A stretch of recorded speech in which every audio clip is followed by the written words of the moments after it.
በኖኪያና በአፕል መካከል ውጊያ አለ።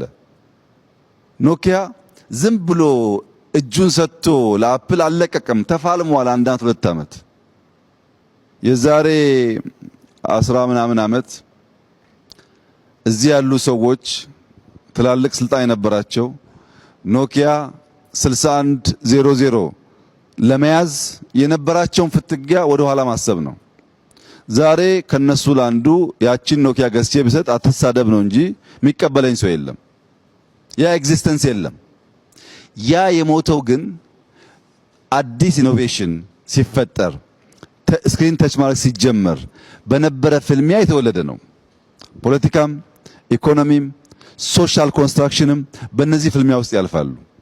ይሄን ናቹራል ነገር መቀበል ሰዎች ይቸገራሉ። ብትፈልጉም ባትፈልጉም ሲኒየር አመራሮች እዚህ ያላችሁ ውጭም ያሉ እናንተን የሚመስሉ ሰዎች ኤግዚት ማድረግ አይቀሬ መሆኑን አምኖ መቀበል ያስፈልጋል። ሁሌ አለሁ ማለት አይሰራም። ነበርክ ትሄዳለህ። ኢመርጅ የምታደርጉ ደግሞ አሁን ደግሞ ኤግዚስት የምታደርጉ ደግሞ ሰዎች ስልጣን ላላችሁ ሰዎች ብትፈልጉም ባትፈልጉም እድለኛ ከሆናችሁ ብቻ ነው የዚህን ኤግዚት የሚያደርግ ሰው ቻንስ የምታገኙት።